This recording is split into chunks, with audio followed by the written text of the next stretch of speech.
Good morning बच्चों। देखो, मैं ये इलेक्ट्रोकेमिस्ट्री का एक लेक्चर जिसमें कोलरॉश लॉ होगा और एक मैं ग्राफ बताऊंगा रिकॉर्ड कर रहा हूँ इंस्टीट्यूट, क्योंकि बंद था, नोटिफिकेशन था गवर्नमेंट की तरफ से, इसलिए मैं ये रिकॉर्डेड लेक्चर दे रहा हूँ। अगली क्लास से पहले आप इसको कम्प्लीटली नोटबुक में लिख करके कर लेना। बड़ा सिंपल सा आसान सा ये लेक्चर होगा, बहुत ज़्यादा बड़ा नहीं है। इलेक्ट्रोकेमिस्ट्री हम कर रहे थे लास्ट क्लास में, और हमने मोलर कंडक्टिविटी तक डिटेल से कर लिया था। कंडक्टिविटी, मोलर कंडक्टिविटी, कंडक्टेंस, ये सारे टर्म्स आप अच्छी तरह से जान गए हो किसे बोलते हैं। अब आज जो मैं डिस्कस करूंगा, एक डिस्कस करूंगा मोलर कंडक्टिविटी का ग्राफ टुवर्ड्स एक ऐसे इलेक्ट्रोलाइट जो कि वीक इलेक्ट्रोलाइट है, और उसका कॉन्सेंट्रेशन यानी molar conductivity cap M versus concentration of weak electrolyte, एक ये हम डिस्कस करेंगे। और इस कॉन्सेंट्रेशन को किस टर्म में रखेंगे हम, ग्राफ के एक्सिस पर, एक्स एक्सिस पर स्क्वायर रूट ऑफ सी लिया जाएगा। एक ग्राफ हम ये डिस्कस करेंगे, मोलर कंडक्टिविटी कैसे चेंज होती है कॉन्सेंट्रेशन के साथ अगर हम वीक इलेक्ट्रोलाइट लेते हैं। सेकंड ग्राफ हम डिस्कस करेंगे molar conductivity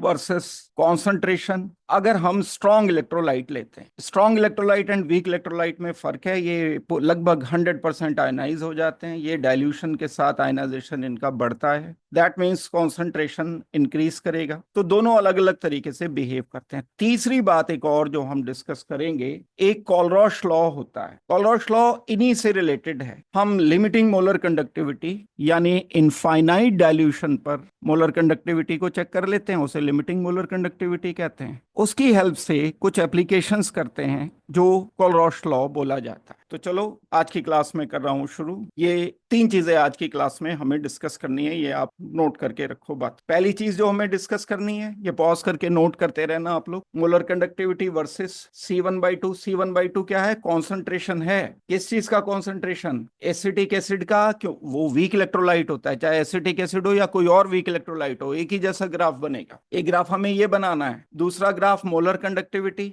versus concentration power 1/2 यानी square root of C for potassium chloride. Potassium chloride जो है स्ट्रॉन्ग इलेक्ट्रोलाइट है, कोई भी स्ट्रॉन्ग इलेक्ट्रोलाइट होगा उसके साथ ग्राफ ऐसा ही बनेगा। तीसरा हम डिस्कस करेंगे इसमें कोलरॉश लॉ। तो 1 बाई 1 करके हम करते हैं डिस्कस। थोड़े से बेसिक्स हम देखें पहले। अगर हमें बोला गया कि मोलर कंडक्टिविटी का ग्राफ बनाओ, तो उससे पहले हम जनरल रूल्स जो हमने फॉर्मूला पढ़े हैं एक बार अगर हम रिवाइज करते हैं, कप्पा इज इक्वल टू था हमारा G multiplied by cell constant L/A। G multiplied by L, दो इलेक्ट्रोड के बीच की लेंथ, एक इलेक्ट्रोड का एरिया। G रेसिप्रोकल होता है रेजिस्टेंस के, G is equal to 1/R। तो मैं G को 1/R से रिप्लेस कर देता हूं। G को अगर मैं 1/R से रिप्लेस कर देता हूं तो ये एक नया फॉर्मूला आ जाएगा। इन सारी बातों को ध्यान रखते हुए ही प्लॉट हम ड्रॉ करें। तो अगर मैं सेल लेंथ जो दो इलेक्ट्रोड के बीच की लेंथ है वो 1 मीटर रख लेता हूं, और इलेक्ट्रोड का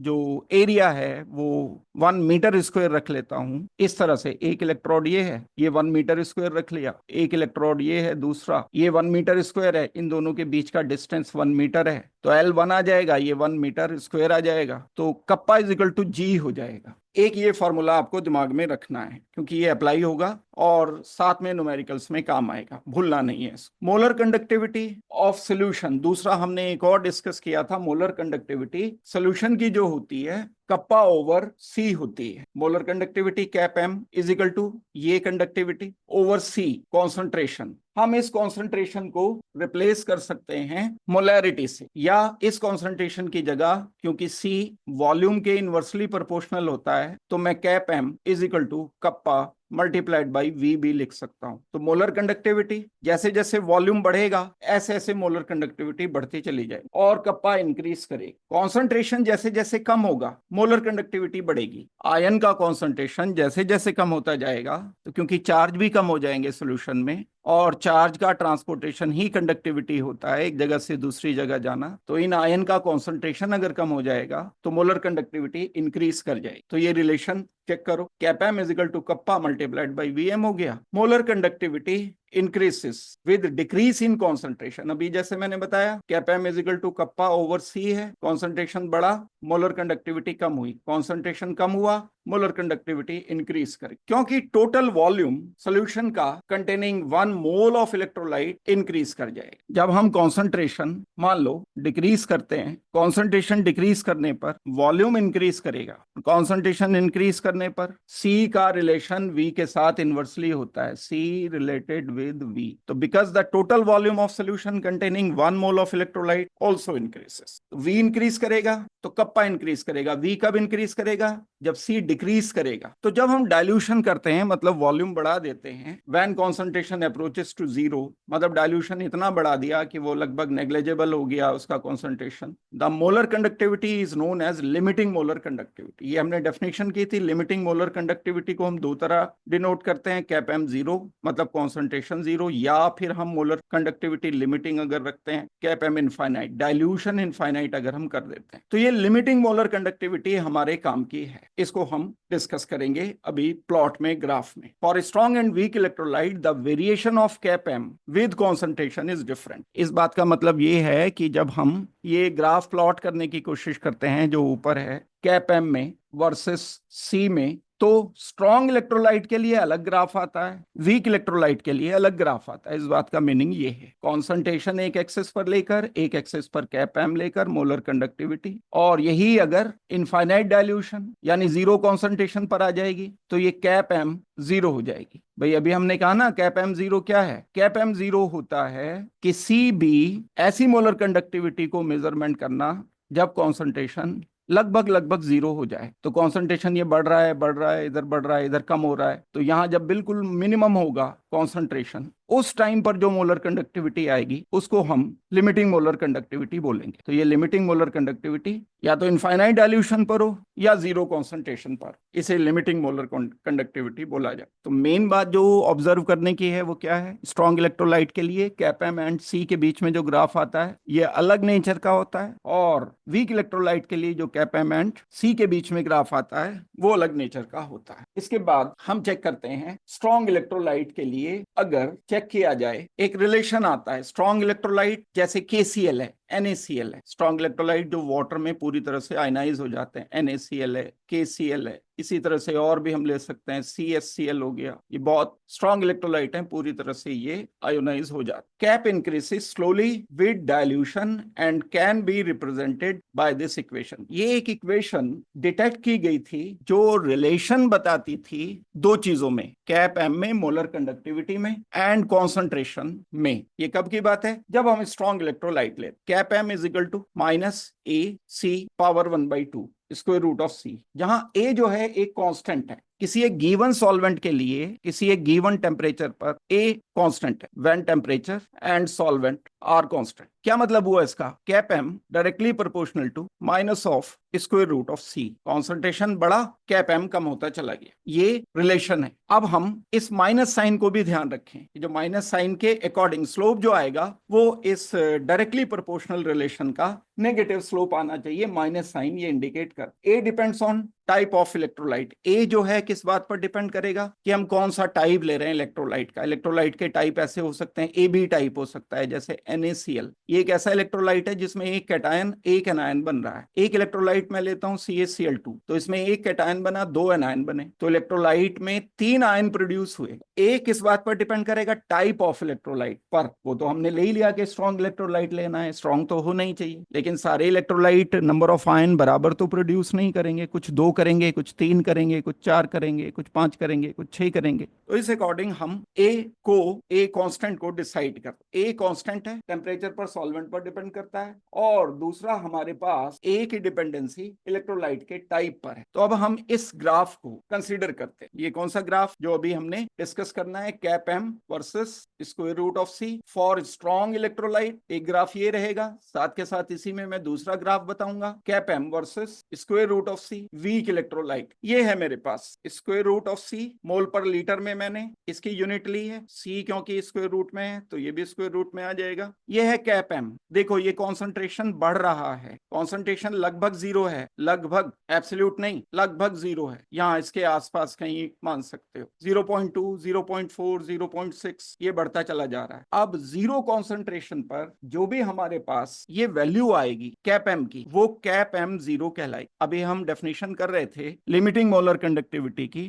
जब कॉन्सेंट्रेशन किसी इलेक्ट्रोलाइट का स्ट्रांग हो या वीक हो लगभग जीरो होता है, तब हम ऐसे केस में मोलर कंडक्टिविटी को लिमिटिंग मोलर कंडक्टिविटी बोलते। तो अगर मैं एक ये ग्राफ चेक करता हूं, ये ग्राफ है हमारा एसिटिक एसिड वीक इलेक्ट्रोलाइट का। जो वीक इलेक्ट्रोलाइट है एसिटिक एसिड है, तो जैसे जैसे हम कॉन्सेंट्रेशन बढ़ाते चले जाते हैं, जैसे जैसे मैंने कॉन्सेंट्रेशन बढ़ा दिया, कॉन्सेंट्रेशन बढ़ाया बढ़ाया बढ़ाया बढ़ाया, स्क्वायर रूट के टर्म्स में बढ़ाया, मोलर कंडक्टिविटी कम होती चली जा रही। वीक इलेक्ट्रोलाइट एसिटिक एसिड अगर हम ले रहे होते हैं तो ये कोई स्ट्रेट लाइन नहीं आता है, स्ट्रेट लाइन ये नहीं आता है। जैसे जैसे हम डाइल्यूशन बढ़ाते जा रहे हैं, इस साइड देखो डाइल्यूशन बढ़ाया, इधर आगे डाइल्यूशन बढ़ाकर और डाइल्यूट किया और डाइल्यूट किया और डाइल्यूट किया और डाइल्यूट किया और डाइल्यूट किया और डाइल्यूट किया, डाइल्यूट करने पर मोलर कंडक्टिविटी इंक्रीज करती चली जाती। ये लाइन कभी भी इस कैप M वाले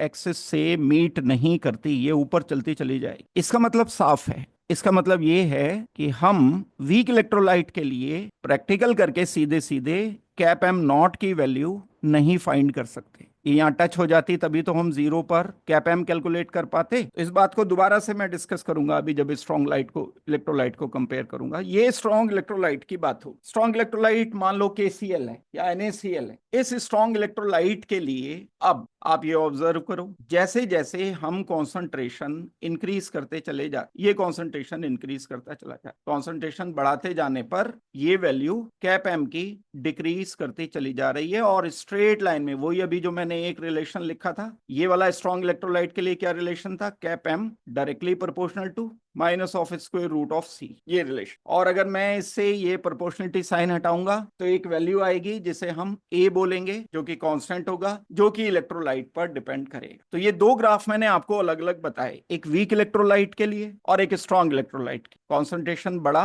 कॉन्सेंट्रेशन बढ़ने पर कंडक्टिविटी कम होती चली जाएगी, मोलर कंडक्टिविटी की बात हो रही। और जैसे जैसे कॉन्सेंट्रेशन हम डिक्रीज करेंगे, कॉन्सेंट्रेशन डिक्रीज करने पर ये कंडक्टिविटी लीनियरली स्ट्रॉन्ग इलेक्ट्रोलाइट में एंड नॉन लीनियरली बढ़ रही है ये वीक इलेक्ट्रोलाइट। ये वीक इलेक्ट्रोलाइट हो गया एसिटिक एसिड, स्ट्रॉन्ग इलेक्ट्रोलाइट हो गया KCl। ये जो हमें गिवन है ये वाला नीले वाला graph, molar conductivity versus C1/2 for acetic acid weak electrolyte, और ये जो रेड वाला ग्राफ गिवन है molar conductivity versus C1/2 for potassium chloride strong electrolyte. इसमें स्लोप जो हो जाएगा वो -A हो जाएगा। और ये है, ये यहाँ जीरो कॉन्सेंट्रेशन पर मोलर कंडक्टिविटी है, तो ये वैल्यू जो आएगी कैप M इनफाइनाइट आएगी फॉर स्ट्रॉन्ग इलेक्ट्रोलाइट। वीक के लिए तो हम मालूम ही नहीं कर पाए, ये बात याद रखो। वीक इलेक्ट्रोलाइट के लिए हम इनफाइनाइट डाइल्यूशन पर भाई कितना करोगे। अब ये तो ग्राफ बिल्कुल पूरा सीधा रॉकेट बन गया इसका, तो आसमान में सीधा खड़ा हो गया। और कॉन्सेंट्रेशन कम करोगे तो ये सीधा जाएगा, ये तो मिल ही नहीं पा रहा है इससे, यानी बहुत ही माइनर सा फर्क आ रहा है कॉन्सेंट्रेशन। दैट मीन्स ये कभी भी मीट नहीं कर पाए। तो हम वीक इलेक्ट्रोलाइट के लिए लिमिटिंग मोलर कंडक्टिविटी या जीरो कॉन्सेंट्रेशन पर मोलर कंडक्टिविटी या इनफाइनाइट डाइल्यूशन पर मोलर कंडक्टिविटी की कैलकुलेशन प्रैक्टिकली नहीं कर सकते। प्रैक्टिकली किसकी कर सकते हैं हम, स्ट्रॉन्ग इलेक्ट्रोलाइट के लिए हम कैप M इनफाइनाइट की वैल्यू पता कर सकते हैं। और इवन अगर हमें तीन वैल्यूज भी पता हैं, इस साइड में ध्यान दो, अगर हमें एक वैल्यू ये पता है, एक वैल्यू ये पता है, एक वैल्यू ये पता है, ये कैप M है स्ट्रॉन्ग इलेक्ट्रोलाइट के लिए, KCl के लिए ये स्क्वायर रूट ऑफ कॉन्सेंट्रेशन है, तीन वैल्यूज पता है, तो मैंने ग्राफ ये बना दिया। अब मुझे और एक्सपेरिमेंट अलग कॉन्सेंट्रेशन पे करने की जरूरत नहीं है। मैं कॉन्सेंट्रेशन और कम करने की जगह क्या करता हूँ, इस ग्राफ को एक्स्ट्रापोलेट कर लेता हूँ, क्योंकि मुझे पता है ये ग्राफ मैंने एक्स्ट्रापोलेट कर दिया, मतलब ग्राफ को स्केल रखे और आगे इसकी लाइन बढ़ा दी। एक्सपेरिमेंट नहीं किया यहाँ, जहां ये लाइन मिलेगी वो वैल्यू कैप M इनफाइनाइट की या कैप M जीरो की वो वैल्यू। तो हम प्रैक्टिकली बिना जीरो डाइल्यूशन किए या बिना जीरो डाइल्यूशन नहीं, बिना इनफाइनाइट डाइल्यूशन किए या बिना जीरो कॉन्सेंट्रेशन लगभग किए हुए हम कैप एम जीरो या कैप एम इनफाइनाइट कैलकुलेट कर सकते हैं स्ट्रॉन्ग इलेक्ट्रोलाइट के लिए। वीक इलेक्ट्रोलाइट के लिए ये मालूम करना संभव नहीं होगा। यूनिट्स पर ध्यान रखना, इसकी मोल पर लीटर पर स्क्वायर रूट लगाया है। इसकी यूनिट कैप एम की पुरानी है, ये बात पता है आपको, साइमन सेंटीमीटर स्क्वायर पर मोल, ये हम पहले से करते आ। तो अब इस प्लॉट को जो आपको लिखना है, जो स्लोप है इसका वो -a, स्लोप ये -a आना, वही हमने डायरेक्टली प्रोपोर्शनल टू माइनस लिखा था, तो a को स्लोप आप कर सकते हो। वेल, अब हम इसे सारी बात को रिटर्न में लिखना आना चाहिए, क्योंकि रिटर्न में लिखोगे तभी आप कोलरोश लॉ तक पहुंच पाओगे। एक्सप्लेन करना ये ग्राफ बहुत बहुत इंपॉर्टेंट है कंपटीशन के लिए एंड आपके बोर्ड एग्जाम। स्ट्रॉन्ग इलेक्ट्रोलाइट के लिए या तो आ जाता है या वीक इलेक्ट्रोलाइट के लिए आ जाता है। दोनों में डिफरेंस क्या है ये पता होना चाहिए, दोनों का नेचर क्या है, लीनियर रिलेशन है सिर्फ स्ट्रॉन्ग इलेक्ट्रोलाइट। अब आप इसके बाद देखो, अगर हम cap M versus square root of C concentration करते हैं स्ट्रॉन्ग इलेक्ट्रोलाइट के लिए, तो ये एक स्ट्रेट लाइन आती है और ये -a इसका स्लोप हो जाए। ये अभी बात मैंने बताया। इसका मतलब क्या है, charges on cation and anion produced on dissociation of electrolyte in solution. इसका मतलब ये चार्ज को डिनोट करता है। -a जो है, अभी हमने थोड़ी देर पहले लिखा था कि a की वैल्यू इलेक्ट्रोलाइट के नेचर पर डिपेंड करती है। इलेक्ट्रोलाइट AB टाइप का है, AB टाइप मतलब NaCl टाइप का है, CaCl2 टाइप का है, AlCl3 टाइप का है। यहाँ 4 आयन बनेंगे, 3 इसके 1 इसका, 3 आयन बनेंगे। NaCl के लिए 2 आयन बनेंगे। तो ये A कांस्टेंट है, लेकिन हर इलेक्ट्रोलाइट के लिए अलग अलग होगा। तो ये डिपेंड करेगा कितने कैटायन कितने एनायन प्रोड्यूस हो रहे हैं। NaCl, CaCl2, MgSO4 के लिए 2 आयन प्रोड्यूस हुए, इसके लिए 2 आयन प्रोड्यूस हुए, इसके लिए 3 आयन प्रोड्यूस हुए। इसके लिए ये वैल्यू हम 1 रख रहे हैं, 1 1 2 1 2 2। अब एक और चीज साथ में, मैंने NaCl बनाया, Na का एक आयन बना लेकिन एक पॉजिटिव चार्ज है, एक आयन बना Cl का एक नेगेटिव है। तो देखो इसमें कंसीडर करो NaCl के लिए ये वाला पार्ट, ये 1 इंडिकेट करता है कि Na एक आयन है, इसके साथ यहाँ पॉजिटिव 1 है, ये इंडिकेट करता है इस पर एक पॉजिटिव। -1 इंडिकेट करता है कि यहाँ एक आयन है, इस पर चार्ज Cl पर नेगेटिव है, ये नेगेटिव चार्ज मैंने साथ में रख दिया -1। दूसरे नंबर पर आ गए हम CaCl, Ca है, एक है, इसको 2 पॉजिटिव से +2 से मल्टीप्लाई करके मैंने 2 लिख दिया। साथ में दूसरा आयन जो मेरे पास है कितना है, 1 है। अब आप इसको चाहे CaCl2 को आप 2 रखो या Cl को 2 रखो, एक ही बात आई, हमें 4 से मतलब नहीं होता है। इसी तरह से MgSO4 है, Mg का एक आयन है, इस पर 2 पॉजिटिव है। इसी तरह से SO4 का एक आयन है, इस पर 2 नेगेटिव है, 2 पॉजिटिव एंड 2 नेगेटिव। ये इलेक्ट्रोलाइट हम डिसाइड कर सकते। All electrolyte of a particular type have the same value of A, यानी अगर A की वैल्यू कांस्टेंट होगी जो कि आपको बताई जाएगी, लेकिन NaCl के लिए ये वैल्यू KCl के बराबर होगी, CHCl के बराबर होगी, ये वैल्यू सेम रहेगी। इसी तरह से CaCl2 की वैल्यू MgCl2 की वैल्यू के बराबर होगी, A की वैल्यू। इसी तरह से MgSO4 एंड MgCO3 की वैल्यू बराबर होगी। सेम आयंस अगर ले रहे हैं, एनायन सेम कैटायन ले रहे हैं, तो ये वैल्यू बिल्कुल बराबर आती है। इस बात का मीनिंग ये है और कोई इसका मीनिंग नहीं। इसके बाद हम नेक्स्ट आते हैं कोलरोश लॉ पर। कोलरोश लॉ एक ऐसा लॉ है जो बताता है कि जब हम कॉन्सेंट्रेशन काफी कम कर देते हैं उस टाइम पर मोलर कंडक्टिविटी क्या होती है और लिमिटिंग वैल्यू क्या होती है किसी इलेक्ट्रोलाइट के लिए, स्ट्रॉन्ग इलेक्ट्रोलाइट। जब हम कॉन्सेंट्रेशन बहुत कम कर दें किसी स्ट्रॉन्ग इलेक्ट्रोलाइट का, तो उस टाइम कंडक्टिविटी, जैसे मैं स्ट्रॉन्ग इलेक्ट्रोलाइट KCl लेता हूं, इस KCl को मैंने डाइल्यूट कर दिया, डाइल्यूट करते जाने पर यहां इसमें बहुत ही कम कॉन्सेंट्रेशन कर लिया या वॉल्यूम इनफाइनाइट लगभग पहुंचा, इस टाइम पर जो मोलर कंडक्टिविटी आएगा वो लिमिटिंग मोलर कंडक्टिविटी कहलाए। स्ट्रॉन्ग इलेक्ट्रोलाइट की बात हो रही है, तो जब हम कॉन्सेंट्रेशन काफी कम कर देते हैं, वॉल्यूम बहुत बढ़ा देते हैं, उस टाइम पर कंडक्टिविटी लिमिटिंग मोलर कंडक्टिविटी कहलाती। कोलरोश लॉ इसी लिमिटिंग मोलर कंडक्टिविटी से रिलेटेड। तो ये जो वैल्यू है कंडक्टिविटी इनफाइनाइट डाइल्यूशन पर, इसे कैप एम इनफाइनाइट या कैप एम जीरो से रिप्रेजेंट करते हैं। ये बात हम पहले से करते चले आ, सिंपल सी बात। अच्छा, जब हम डाइल्यूशन बहुत ज्यादा कर देते हैं, at such high dilution the ionic interaction become negligible and each ion migrate independent of each other। अब इस बात को समझने की कोशिश करो क्या लिखा है। एक मैं कॉन्सेंट्रेटेड सोल्यूशन ले रहा हूं जिसमें कैटायन एनायन नजदीक नजदीक, यहाँ इलेक्ट्रोड है, एक पॉजिटिव इलेक्ट्रोड है या नेगेटिव इलेक्ट्रोड, ये कैटायन इस साइड जाने की कोशिश करेगा, लेकिन अगर ये कॉन्सेंट्रेटेड है तो ये नजदीक नजदीक होंगे इफ सॉल्यूशन इज कॉन्सेंट्रेटेड। तो cation and anion are near, नजदीक नजदीक होंगे क्योंकि ज्यादा है। तो जब ये कैटायन इधर जाएगा तो एनायन इसका इंटरेक्शन करके इसको रोकेगा, मतलब कंडक्टिविटी को प्रभावित करेगा, कंडक्टिविटी अफेक्टेड हो जाएगी। इसलिए हमें इनफाइनाइट डाइल्यूशन चाहिए। जब भी कभी कॉन्सेंट्रेटेड सोल्यूशन होता है तो ये कैटायन एनायन नजदीक नजदीक होते हैं। इनकी मोबिलिटी, मोबिलिटी किस लिए मुझे चाहिए? क्योंकि जब ये यहाँ इधर रन करेगा तो जितना तेजी से रन करेगा उतनी ज्यादा इलेक्ट्रिसिटी को लेकर के ये जाएगा, उतनी ज्यादा कंडक्टिविटी होगी। लेकिन जब ये नेगेटिव है, ज्यादा है, पॉजिटिव ज्यादा है, तो नजदीक नजदीक है, दैट मीन सॉल्यूशन में आयंस, तो अब ये इसे अट्रैक्ट करेगा और इसे जाने नहीं देगा। अब मैं क्या करता हूं, सॉल्यूशन को बहुत ही डाइल्यूट कर लेता हूं। एक कैटायन यहां है, एक एनायन यहां, ये पॉजिटिव है, ये नेगेटिव। अब इस कैटायन एनायन में इंटरेक्शन नेग्लिजिबल है, ये बहुत डाइल्यूट सॉल्यूशन है। डाइल्यूट सॉल्यूशन का मतलब ये कैटायन एनायन दूर दूर हो गए, बहुत कम है क्योंकि, तो अब ये इंटरेक्शन नेग्लिजिबल है। यही बात यहां लिखी गई। हाई डाइल्यूशन पर inter ionic attraction, cation anion के बीच में attraction is inter ionic attraction, becomes negligible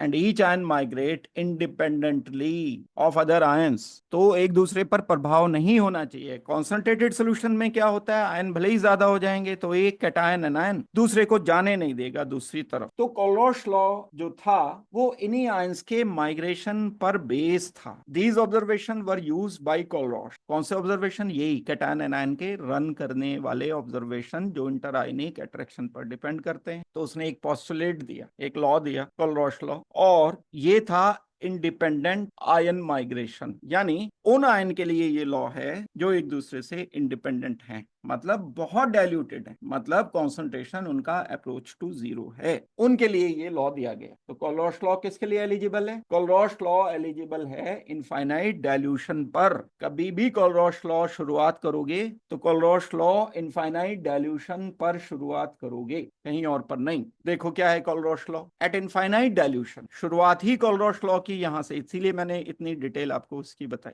eight infinite dilution क्यों? क्योंकि हम उसको फ्री चाहते हैं किसी इंटरेक्शन से। कोलरॉश लॉ का जो वर्क था वो सारा का सारा इंडिपेंडेंट कैटायन एनायन के लिए ही था। At infinite dilution the molar conductivity of an electrolyte can be expressed as the sum of contribution from its individual ion. बहुत सिंपल है। अगर कोई एक इलेक्ट्रोलाइट लेता हूं मैं और वो इलेक्ट्रोलाइट इनफाइनाइट डाइल्यूशन पर रखा है तो उसकी मोलर कंडक्टिविटी इसके कैटायन का जो कंडक्शन है प्लस इसके एनायन का जो कंडक्शन है उसके सम के बराबर होगी। यानी मैं ये बोल सकता हूं कि अगर मेरे पास एक ए बी है और मैंने सोल्यूशन में इसको पूरी तरह से डिसॉल्व कर दिया, अब मैं जानना चाहता हूं ए बी की इनफाइनाइट डाइल्यूशन पर मोलर कंडक्टिविटी। ये बात इनफाइनाइट डाइल्यूशन के लिए ही ट्रू है क्योंकि उसी टाइम पर ये एक दूसरे के अट्रैक्शन से फ्री रहते हैं। मैं जानना चाहता हूं कि ए बी की मोलर कंडक्टिविटी क्या है इनफाइनाइट डाइल्यूशन पर।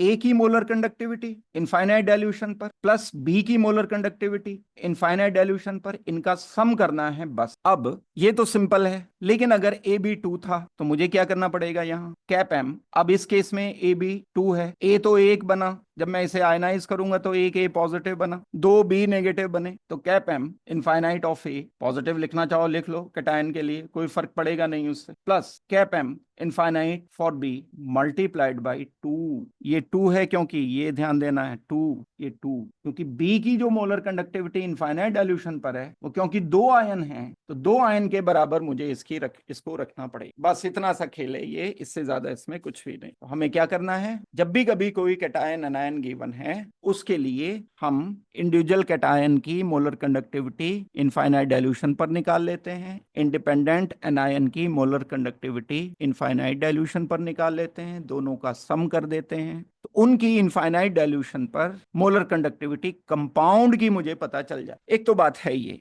अब इसका रिप्रेजेंटेशन करते हैं हम, इस पूरी इक्वेशन को मैंने सिंपल करके बता दिया। रिप्रेजेंटेशन के लिए हम क्या करते हैं, रिप्रेजेंटेशन के लिए जैसे मैं यहाँ स्ट्रॉन्ग इलेक्ट्रोलाइट को लेकर के मेरे पास या ए बी है, इस ए बी की लिमिटिंग मोलर कंडक्टिविटी मुझे फाइंड करनी। मैं यहाँ 0 भी लिख सकता हूँ, इनफाइनाइट भी लिख सकता हूँ ए बी के लिए। ये कैप जो है ये कहलाता है लैम्डा, कैपिटल है ये, कैपिटल जैसे कैपिटल ए स्मॉल ए होता है, जो लैम्डा आप लिखते हो ये लिखते हो, ये स्मॉल लैम्डा है, ये कैपिटल लैम्डा है। तो ये ए बी कैप बोल रहा हूं मैं इसको, यानी कैपिटल लैम्डा से रिप्रेजेंट किया जाता है। जो ये हमारे इंडिविजुअल आयंस हैं, ए पॉजिटिव है मान लो, बी नेगेटिव है, इनकी जो मोलर कंडक्टिविटी होगी इनफाइनाइट डाइल्यूशन पर, उसको स्मॉल लैम्डा से रिप्रेजेंट कर देते हैं। आपकी मर्जी है किसी से भी करो, लेकिन मैं यहाँ लैम्डा ए पॉजिटिव, यहाँ पॉजिटिव साइन अगर लगाना चाहते हो इनफाइनाइट डाइल्यूशन, और इसका यहाँ नंबर लिखा जाएगा, जैसे यहाँ ये 1 है तो 1 उसको रिप्रेजेंट कर देते हैं न्यू से, न्यू पॉजिटिव, मतलब ये न्यू क्या है, number of cation after dissociation, number of cation after dissociation. आप इसे बहुत सिंपल करके भी लिख सकते थे, उसमें कोई दिक्कत की बात नहीं, लेकिन रिप्रेजेंटेशन जब बड़ी बड़ी इक्वेशंस का करेंगे तो इस तरह से रिप्रेजेंटेशन अच्छी बुक्स में दिया गया है, तो उससे कंफ्यूज ना हो इसलिए मैं ये रिप्रेजेंटेशन बता रहा हूं। अदरवाइज बिना रिप्रेजेंटेशन के भी बात तो समझ आई गई। प्लस यहां मैं क्या लिखूंगा, स्मॉल लैम्डा, मतलब एनायन की मोलर कंडक्टिविटी इनफाइनाइट डाइल्यूशन पर, ये क्या है, बी नेगेटिव या जस्ट नेगेटिव लिख दो, और ये न्यू इसका नंबर है। क्या ये नंबर, न्यू क्या रिप्रेजेंट करता है, न्यू नेगेटिव क्या रिप्रेजेंट करता है, number of anions after dissociation, जो इक्वेशन में हमारे पास मौजूद है उसकी बात। तो अब हम इस रिप्रेजेंटेशन के अकॉर्डिंग कुछ एग्जाम्पल करेंगे, ये जो मैंने रिप्रेजेंटेशन आपको बताया। जैसे cap M infinite is equal to nu positive, मतलब number of cation, small lambda cation का मोलर कंडक्टिविटी इनफाइनाइट डाइल्यूशन पर, प्लस न्यू नेगेटिव मतलब नंबर ऑफ एनायन जिसने बने वो, लैम्डा नेगेटिव मतलब एनायन की मोलर कंडक्टिविटी इनफाइनाइट डाइल्यूशन। इसको हम इक्वेशन मान लेते हैं एक पर, चलती चली आ रही है इक्वेशन 1 2 3 5 मान लेते हैं। इस इक्वेशन के अकॉर्डिंग ही पूरा कोलरोश लॉ अप्लाई होगा, where nu positive nu negative are number of cation anion produced in electrolyte, and lambda positive infinite molar conductivity of cation anion at infinite dilution. ये ध्यान रखना है, हर बार ये लिखा है ना, देखो जीरो लिख दिया, कई बार लिखा होगा, कई बार नहीं लिखा होगा, लिख दिया तो इनफाइनाइट डाइल्यूशन पर है, ये नहीं लिखा हुआ तो इनफाइनाइट डाइल्यूशन पर नहीं है। कई बार ये भी चलेगा ना, लैम्डा पॉजिटिव, बस ये दे दिया, तो अब इनफाइनाइट डाइल्यूशन नहीं है, ये लिमिटिंग मोलर कंडक्टिविटी नहीं है, बस मोलर कंडक्टिविटी। मोलर कंडक्टिविटी अलग चीज है, लिमिटिंग मोलर कंडक्टिविटी अलग चीज, इस बात को ध्यान रखते हुए इस इक्वेशन के यूज बहुत हैं। ये जो इक्वेशन 5 है, इस इक्वेशन की एप्लीकेशंस बहुत सारी एप्लीकेशन, वो एप्लीकेशन मैं बताने जा रहा हूं आपको कि क्या है। जो इलेक्ट्रोकेमिस्ट्री है, कंडक्टिविटी के मेजरमेंट्स होते हैं, उनको बहुत सारों को बिना प्रैक्टिकल किए हम सॉल्व कर लेते हैं। ये कुछ कुछ ऐसा है जैसा हम जैसे हम थर्मोकेमिस्ट्री में इक्वेशंस को प्लस माइनस करते हुए एक अननोन कंपाउंड की बॉन्ड एनर्जी निकाल लेते थे, अननोन रिएक्शन की हीट ऑफ रिएक्शन निकाल लेते थे, उसी तरह से यहाँ किसी अननोन आयन की लिमिटिंग मोलर कंडक्टिविटी निकाल बिना प्रैक्टिकल की। ये देखना होगा कि कैसे। एप्लीकेशन पर आ गया, यूज ऑफ इक्वेशन 5। कौन सी इक्वेशन 5, ये वाली इक्वेशन, बस इसको पक्का करना है। कोलरोश लॉ बहुत बहुत इंपॉर्टेंट, और ये इसका रिलेशन ऐसे लिख लो या किसी और तरह से लिख लो, वॉटएवर, लेकिन ऐसे लिखोगे तो कॉम्प्लिकेटेड वे में भी अगर कोई क्वेश्चन आएगा तो उसे बड़ी आसानी से सॉल्व। सिंपल चीजों को करने का मतलब ये होता है बहुत सारी चीजें हम स्किप कर देते हैं, फिर सिंप्लीफाई करने का मतलब ये होता है बहुत सारे जो नोटेशंस हैं अगर हमने उनको स्किप कर दिया तो फिर बहुत सारी प्रॉब्लम भी आपको नए सिरे से सोचनी पड़ती।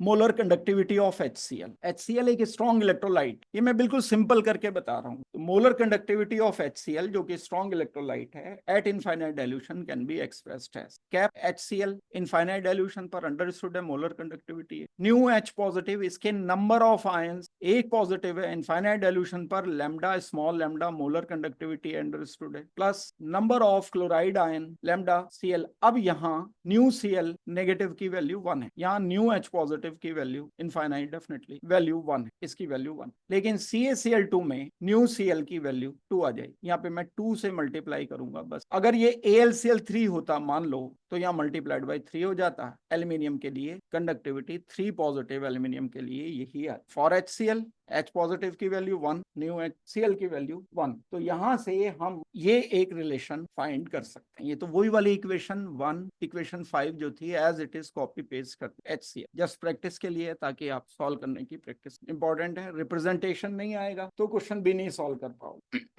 अब मैं जो दूसरी वाली बताऊंगा वो डायरेक्ट बताऊंगा, इसके बिना, बस डायरेक्ट ये जैसे HCl के लिए लिखने को दिया आपको तो आपने ये लिख दिया। अब दूसरे वाली में ये डिटेल में जाए बिना डायरेक्ट ऐसे लिखूं, molar conductivity of MgCl2. For MgCl2, the molar conductivity at infinite dilution can be expressed as molar conductivity of MgCl2 at infinite dilution. Molar conductivity ही है Mg2 पॉजिटिव के लिए, एक कैटायन के लिए, और न्यू की वैल्यू रख दी 1 मैंने यहाँ, और कुछ नहीं किया। ये जो न्यू था Mg2 पॉजिटिव, इसकी वैल्यू रख दी 1। यहाँ Cl न्यू Cl नेगेटिव, इसकी वैल्यू रख दी 2, क्योंकि MgCl2 जब डिसोसिएट करोगे तो एक Mg2 पॉजिटिव बनेगा, 2 Cl नेगेटिव बनेगा। ये न्यू है 1 है, ये न्यू है 2 है। इसकी जो मोलर कंडक्टिविटी आई, इसकी जो मोलर कंडक्टिविटी आई, लिमिटिंग मोलर कंडक्टिविटी के टायन की एनायन की अलग अलग करके उनको ऐड कर देंगे। अब आ जाते हैं मोलर कंडक्टिविटी। ये तो थे स्ट्रॉन्ग इलेक्ट्रोलाइट, इससे पहले वाला भी स्ट्रॉन्ग इलेक्ट्रोलाइट लिया। अब ये आ गया वीक इलेक्ट्रोलाइट। कोई प्रॉब्लम नहीं है, लॉ तो वही लगेगा जो हमारा लॉ है, कोलरॉश लॉ, वो यही लगेगा। क्या कोलरॉश लॉ है? जो इंडिविजुअल कैटायन एंड एनायंस हैं उनकी लिमिटिंग मोलर कंडक्टिविटी का सम उस कंपाउंड की मोलर कंडक्टिविटी के बराबर होता है, लिमिटिंग मोलर कंडक्टिविटी के बराबर होता है। क्या है Kohlrausch law? Individual cation and anion की मोलर कंडक्टिविटी, इंडिविजुअल एक ये थी, एक और होता तो उसको भी ऐड करते, इन सब का सम किसी गिवन कंपाउंड की लिमिटिंग मोलर कंडक्टिविटी के बराबर होता है, इनका सम। यही कोलरॉश लॉ है। अब एसिडिक एसिड के लिए अगर मैं करता हूं डायरेक्ट, तो एसिडिक एसिड के लिए मैं सीधे सीधे कैप M इनफाइनाइट डाइल्यूशन पर acetic acid will be equal to H positive के लिए 1 है न्यू की वैल्यू, प्लस एसिटेट आयन के लिए न्यू की वैल्यू 1 है, ये 1 आ गई न्यू की वैल्यू, यहाँ भी न्यू की वैल्यू 1 आ गई, कैप एसिटेट इनफाइनाइट ऐड कर दिया। असली एप्लीकेशन अब इसके बाद शुरू। हम प्रैक्टिकल करते हुए वीक इलेक्ट्रोलाइट के लिए मोलर कंडक्टिविटी कैलकुलेट नहीं कर सकते। देखो अभी हम एक ग्राफ कर रहे थे, उस ग्राफ पर वापस आ जाओ। इस ग्राफ में हमने वीक इलेक्ट्रोलाइट के लिए एक ये कर्व लाइन लिखी, ये वीक इलेक्ट्रोलाइट की बात हो रही है। जैसे एसिटिक एसिड, हमने क्या किया, यहाँ कॉन्सेंट्रेशन लिया, बढ़ा रहे हैं और बढ़ा दिया और बढ़ा दिया और बढ़ा दिया और बढ़ा दिया और बढ़ा दिया, मोलर कंडक्टिविटी यहाँ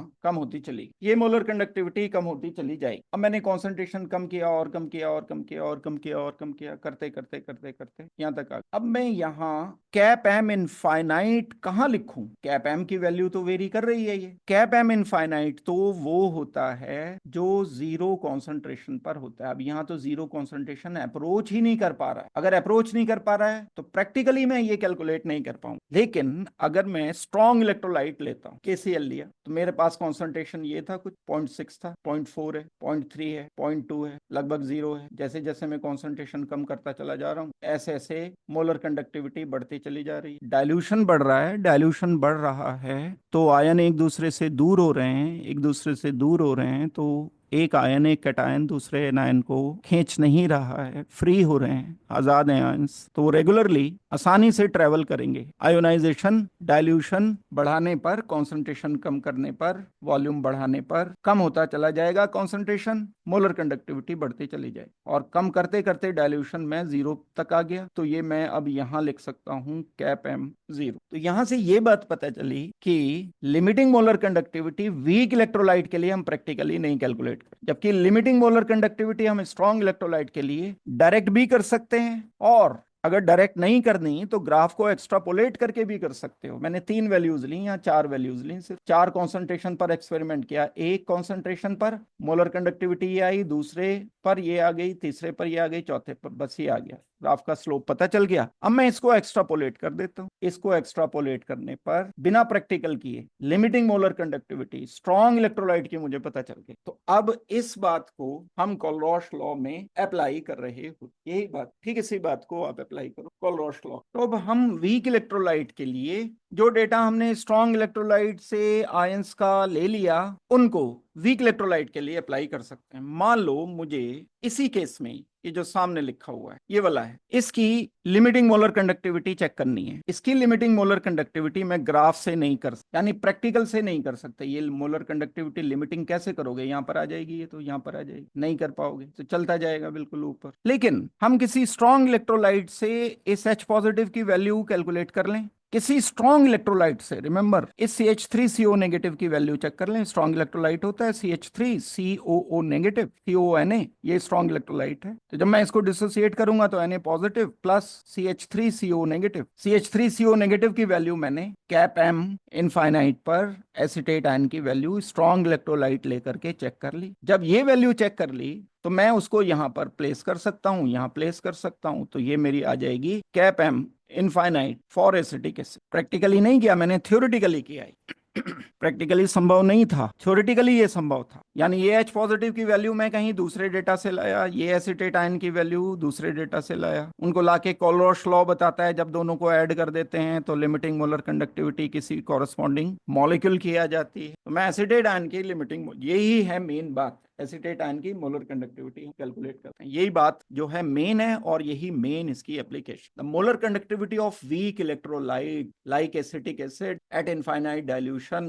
can not B determined bye extrapolation method और प्रैक्टिकल मेथड। एक्सट्रापोलेशन मेथड का मतलब ये है, क्योंकि ग्राफ ये है, अब आप इसे एक्सट्रापोलेट कर भी दोगे, अगर आगे बढ़ा भी दोगे, तो एक्सट्रापोलेशन से हमें वैल्यू नहीं मिलेगी ये मोलर कंडक्टिविटी की वीक इलेक्ट्रोलाइट इनफाइनाइट डाइल्यूशन पर। दोबारा से पढ़ो इस बात को, इंपॉर्टेंट बात। Molar conductivity of weak electrolyte at infinite dilution cap m infinite can not be determined by extrapolation method। जबकि ये कैसे कैलकुलेट की जा सकती है, ये अलग अलग जगह से हम H पॉजिटिव की वैल्यू या उसके कॉन्स्टिट्यूएंट आयंस की वैल्यू लाकर हम यहां पर पुट कर दें, और थ्योरेटिकली कोलरोश लॉ अप्लाई करके ये हम लगा सकते। Cap M value for weak electrolyte can be determined by using Kohlrausch law. Weak electrolyte जैसे एसिटिक एसिड है, according to Kohlrausch law molar conductivity of acetic acid given by, ये Kohlrausch law अभी लिखा था, ये नंबर ऑफ H पॉजिटिव है जो कि 1 है, ये नंबर ऑफ एसिटेट आयन है जो कि 1 है। तो H पॉजिटिव मैं ले आऊं कहीं से, किसी दूसरे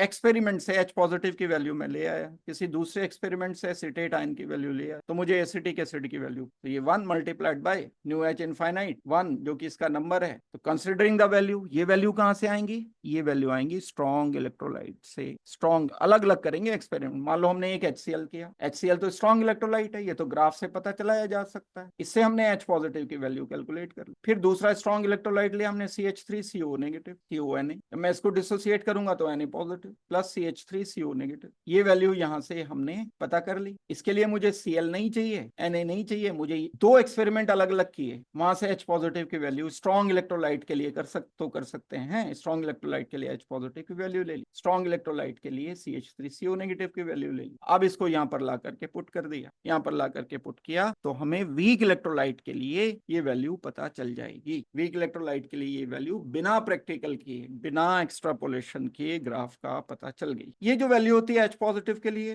डेफिनेटली गिवन सॉल्वेंट के लिए कांस्टेंट होगी, गिवन टेम्परेचर। हमें प्रैक्टिकल भी करने की जरूरत नहीं है, एक बार प्रैक्टिकल करके रखा गया, हमारे पास लिस्ट बन गई। Cap M infinite for H positive is constant for given solvent eight given temperature, जो कि यही रहेगी, चेंज नहीं होगी, गिवन होगी। ये वैल्यू भी कांस्टेंट, इंडिविजुअल आयन के लिए तो कांस्टेंट ही आएगी ना, सॉल्वेंट अगर हम फिक्स रखें, क्योंकि हमेशा लगभग सभी केस में वाटर लिया जाता है सॉल्वेंट। तो ये एप्लीकेशन है इनफैक्ट इस। तो यहाँ हमें, जैसे मैं बता रहा था कि प्रैक्टिकल करके पता करेंगे, प्रैक्टिकल एक ही बार तो करोगे, एक बार करके पता कर लिया तो वैल्यू तो कांस्टेंट आ गई, वो वैल्यू हमने संभाल के रख ली, जो वैल्यू संभाल के रखी उसे बार बार एक टेबल बना करके रख ली डेटा, उसे हर बार यूज। वीक इलेक्ट्रोलाइट के लिए हम ऐसे कैलकुलेट करते हैं, मतलब जो असली एप्लीकेशन है कोलरोश लॉ की, वो वीक इलेक्ट्रोलाइट के लिए लिमिटिंग मोलर कंडक्टिविटी कैलकुलेट करना है। I am repeating my words, जो असली एप्लीकेशन है कोलरोश लॉ की, वो वीक इलेक्ट्रोलाइट के लिए, क्योंकि वीक इलेक्ट्रोलाइट को हम प्रैक्टिकली नहीं कैलकुलेट कर सकते लिमिटिंग मोलर कंडक्टिविटी को, वीक इलेक्ट्रोलाइट के लिए लिमिटिंग मोलर कंडक्टिविटी को कोलरोश लॉ को यूज करते हुए कैलकुलेट करना है। तो ये है असली एप्लीकेशन कोलरोश लॉ की। देखो further, sometime the molar conductivity values for ions are not available, किसी आयन की अवेलेबल नहीं है, मान लो ए बी है सपोज करते हैं, बी की नहीं है, हमारे वैल्यू नहीं है। अब बी की वैल्यू हम कैलकुलेट कर सकते हैं, equation A B is giving you A plus plus B negative. अब हमारे पास जो ये वैल्यू ए बी की है या किसी एक आयन की है, इस आयन की सपोज करते हैं बी की हमारे पास अवेलेबल नहीं, तो ये हम 2 या 3 इक्वेशन को एल्जेब्रिक सम करके कैलकुलेट कर सकते हैं। सपोज करते हैं एक ये बी सी है या कोई और है, तो मैं in equation number 1 and equation number 2 को कुछ इस तरह से एडजस्ट करूं कि ये वैल्यूज हमारी कैलकुलेट हो जाएं। इस पे आता है आपका न्यूमेरिकल। एग्जाम्पल में जब न्यूमेरिकल आएगा तो मैं बता, मोलर कंडक्टिविटी किसी अननोन कैटायन या एनायन के लिए जिसकी मोलर कंडक्टिविटी अननोन का मतलब पता नहीं है, जिसकी मोलर कंडक्टिविटी, उसके लिए हम कोलरॉश लॉ यूज कर सकते हैं। कैसे यूज करेंगे ये प्रोसीजर देखो, एग्जाम्पल तो मैं बता ही दूंगा एग्जाम्पल, लेकिन वो प्रोसीजर क्या होगा। सबसे पहले हम स्ट्रॉन्ग इलेक्ट्रोलाइट सेलेक्ट करें। कौन से इलेक्ट्रोलाइट सेलेक्ट करेंगे? जिसमें से जिनका सम या डिफरेंस हमारा डिजायरेबल आयन का मोलर कंडक्टिविटी कैलकुलेट कराने में मदद कर दे। Select a series of strong electrolyte such that sum और difference of molar conductivities of their ions gives the molar conductivity of ion of weak electrolyte। Example आ करके समझ में आएगी बात, बस आप ऐसा समझो जैसे हम थर्मोकेमिस्ट्री में प्लस माइनस करके एक नई इक्वेशन ले आते थे। उस नई इक्वेशन के लिए जो डेटा डेल्टा एच वगैरह होता था, वो सारी इक्वेशन का अलजेब्रिक सम होता था। ठीक उसी तरह से यहाँ पर मोलर कंडक्टिविटीज के इनफाइनाइट डाइल्यूशन पर सम या डिफरेंस करने, ठीक उसी तरह से। उसके बाद हम मेजरमेंट करेंगे कैप एम। जब हमने वीक इलेक्ट्रोलाइट के लिए कैलकुलेट करना है तो उसके कॉरस्पॉन्डिंग स्ट्रॉन्ग इलेक्ट्रोलाइट के लिए चेक कर लो। तो हम मेजरमेंट करेंगे स्ट्रॉन्ग इलेक्ट्रोलाइट, और कहां से करेंगे? प्लॉट से मेजरमेंट। हम एक प्लॉट ड्रॉ कर लें, प्रैक्टिकली आएंगी ये वैल्यू या हमें गिवन होंगी। प्रैक्टिकली ये 3 वैल्यू थी, इसको एक्स्ट्रापोलेट करके स्ट्रॉन्ग इलेक्ट्रोलाइट के लिए ये मैंने कैलकुलेट कर लिया। ये cap M versus square root of C था graph.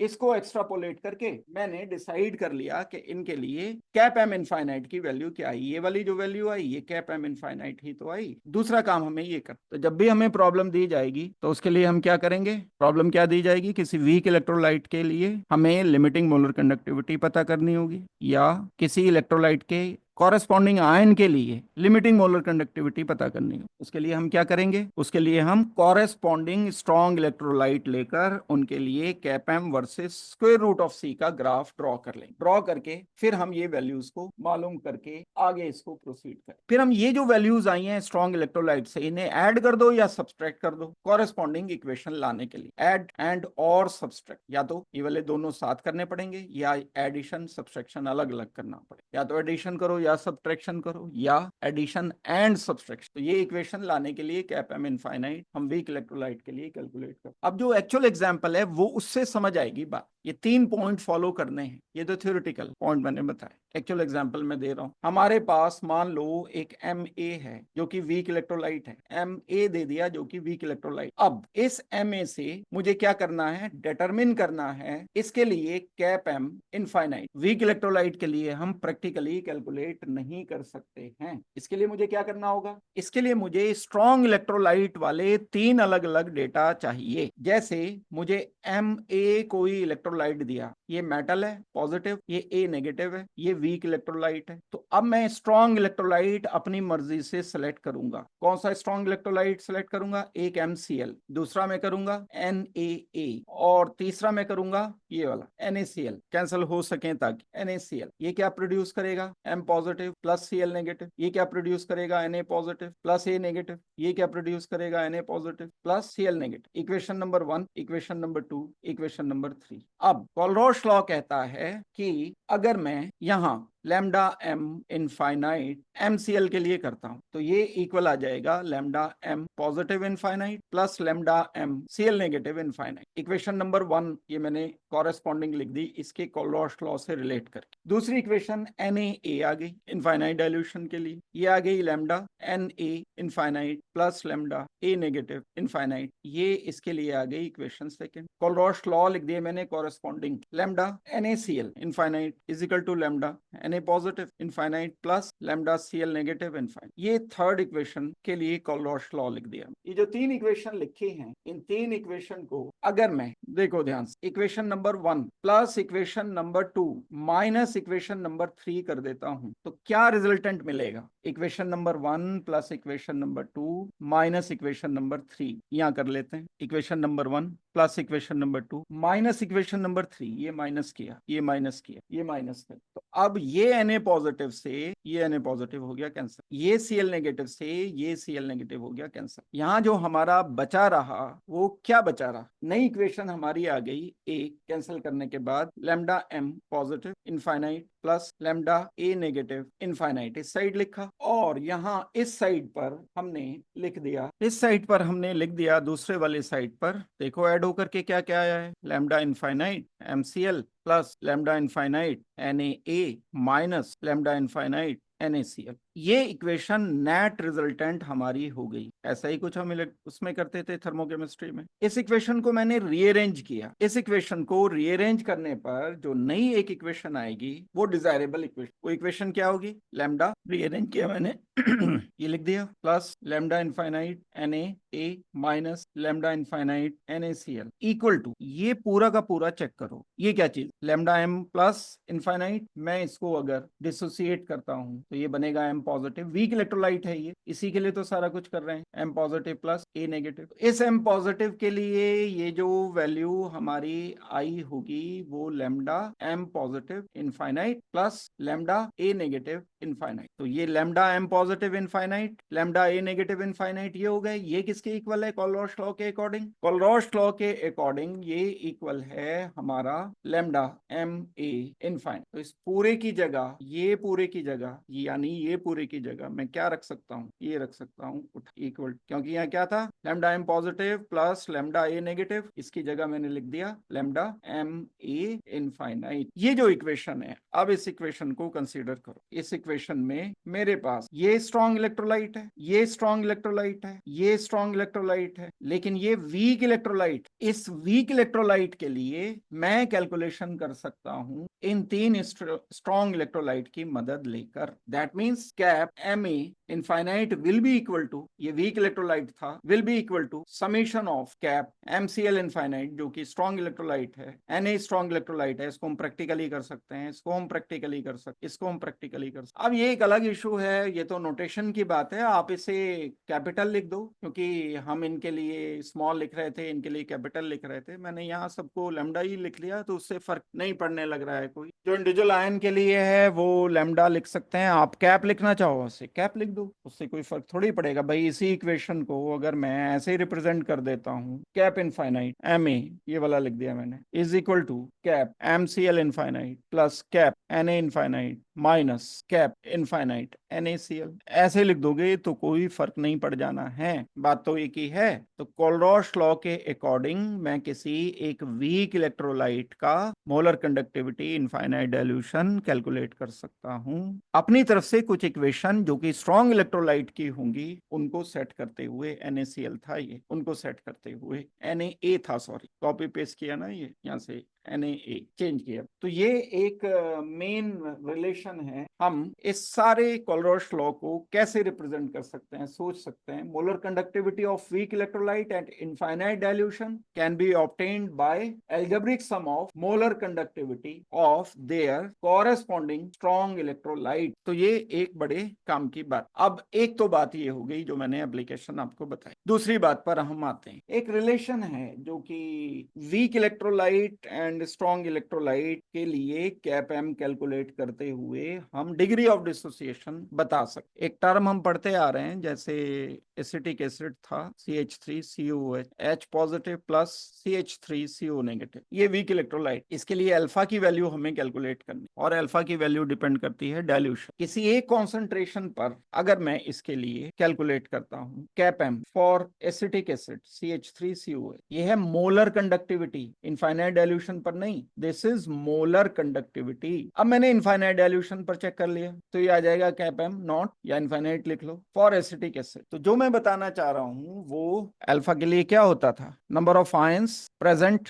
In dissociated molecules divided by total number of molecule initially taken. इसी तरह से यहां पर जो अल्फा कैलकुलेट किया जाता है वो कैप m मोलर कंडक्टिविटी किसी भी वीक इलेक्ट्रोलाइट की, बात वीक इलेक्ट्रोलाइट की हो रही है, molar conductivity divided by limiting molar conductivity, alpha will be equal to cap m divided by cap m naught. ये जितना भी हमने एक्सट्रीम डाइल्यूशन कर दिया उसमें जो कंडक्टिविटी मौजूद है, और ये मोलर 1 मोल लेने पर कितने भी सोल्यूशन में अगर हम 1 मोल लेते हैं तब के लिए ये कंडीशन रहे। तो ये एक रिलेशन आपका बड़ा काम का है, इसको ध्यान से करना है, और ये बहुत यूज होगा अल्फा की वैल्यू निकालने के लिए। जैसे हम अल्फा की वैल्यू कैलकुलेट करते थे हम इक्विलिब्रियम मेथड, आयनिक इक्विलिब्रियम से हम जैसे अल्फा की वैल्यू कैलकुलेट करते थे उसी तरह से यहाँ पर वैल्यू चेक करेंगे हम अल्फा, और इसके रेशो से कैलकुलेट कर। अब इसके बाद आते हैं हम थोड़ा वीक इलेक्ट्रोलाइट पर। वीक इलेक्ट्रोलाइट के लिए हम डिटेल चेक, ये तो मैंने अभी बता दिया आपको, समझा दिया कोलोस। ये वही सारा जो भी डिस्कस किया है वही सारा कुछ है जो भी डिस्कस। वीक इलेक्ट्रोलाइट पर आते हैं।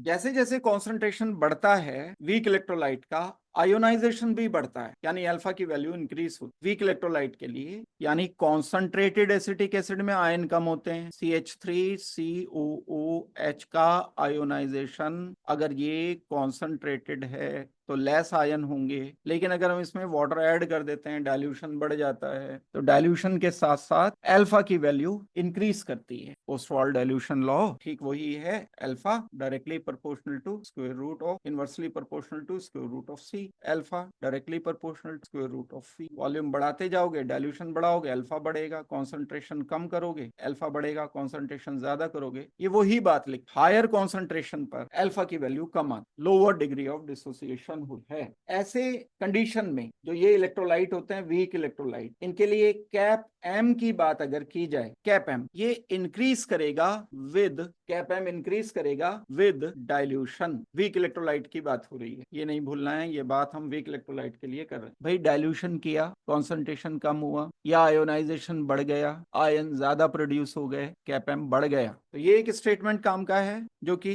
नोट करना चाहिए। और सच इलेक्ट्रोलाइट यानी weak electrolyte like acetic acid, change in cap M with dilution is due to increase in degree of dissociation. एक ही बात नोटेबल। अब एक और कंडीशन देखो, there is increase in number of ions in total volume of solution, यानी जितना भी वॉल्यूम मैंने लिया है 1 मोल इलेक्ट्रोलाइट के लिए, मोलर कंडक्टिविटी का मतलब 1 मोल इलेक्ट्रोलाइट लिया कितने भी वॉल्यूम में, वॉल्यूम ही तो मैं बढ़ाता चला जा रहा हूं, मोल तो एक ही है, मोलैरिटी की बात नहीं हो रही, वॉल्यूम बढ़ाते चले गए, मोल एक ही रखा। There is increase in number of ion in total volume of solution that contain 1 mole of electrolyte. भाई ऐसा था, मेरे पास ये सोल्यूशन था, मान लो 2 लीटर था, इसमें 1 मोल डिसॉल्व, अब मैं इसकी कंडक्टिविटी चेक कर लेता हूँ, कैप एम बोल दे, अब मैंने इसे डाइल्यूट कर दिया, 4 लीटर कर दिया, मोल तो एक ही, molar conductivity cap M check की गई, कैप एम अब बढ़ गई। तो बात मैं कॉन्सेंट्रेशन की मोलैरिटी की नहीं कर रहा हूँ, बात मैं मोलर कंडक्टिविटी की कर रहा हूँ। तो जैसे जैसे हम डाइल्यूशन करते हैं वीक इलेक्ट्रोलाइट में बहुत तेजी से आयनाइजेशन बढ़ता है, जब आयनाइजेशन बहुत तेजी से बढ़ता है तो इस केस में मोलर कंडक्टिविटी भी बहुत तेजी से बढ़ेगी, क्योंकि आयन के नंबर बढ़ गए डाइल्यूशन करने पे। In such case cap M increases steeply on dilution, वही हमने लिखा भी था, ये लिखा था, ये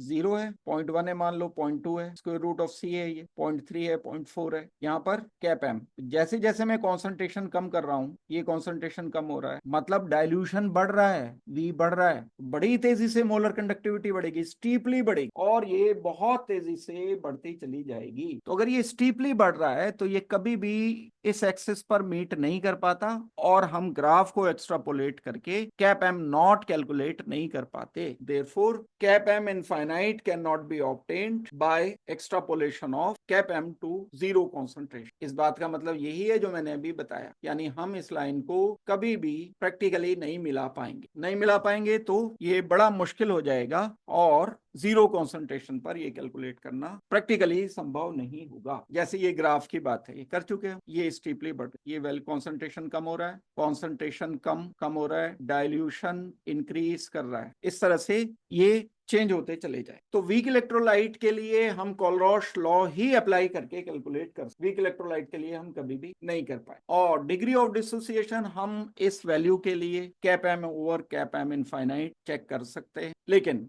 एक और तरीका है, जब हम वीक इलेक्ट्रोलाइट के लिए के की बात करते हैं तो हम उसका अल्फा से रिलेशन जान सकते हैं। के ए इज इक्वल टू क्या होता है, एसिडिक एसिड मान लो, चलो CH3CO is equal to C alpha square over 1 minus alpha, ये आ जाता। तो भाई ये वैल्यू रख दो उठाकर, हम कैप एम में ये वैल्यू इस इक्वेशन में उठा करके रख देते हैं, अल्फा के ये कैप एम ओवर, इसके लिए ये वैल्यू अगर मैं रखता हूं अल्फा की, या अल्फा की वैल्यू ये रखो, या अल्फा की वैल्यू ये रखो, तो ये वैल्यू रखने पर हमें जो रिजल्ट मिलेगा ये मिलेगा C alpha square over alpha infinite square divided by, उसके बाद मैं कैलकुलेट करूंगा, कैंसिल करूंगा, कैंसिल करने पर ये एक रिजल्ट आ गया। अब वैल्यू रखो इसकी, ऐसे रखोगे ना, देखिए A C cap M over cap M infinite square over 1 minus cap M over cap M infinite, ये वैल्यू रख दी मैं। ये वैल्यू रख करके अब जब मैं इसे सॉल्व करता हूँ, सॉल्व करने पर आ जाएगा हमारा सी कैप एम 1 माइनस से, जब मैं इसको एलसीएम लेकर के करूंगा तो ये कैंसिल होगा, ये आ गया एलसीएम लेकर के कैप एम माइनस। ये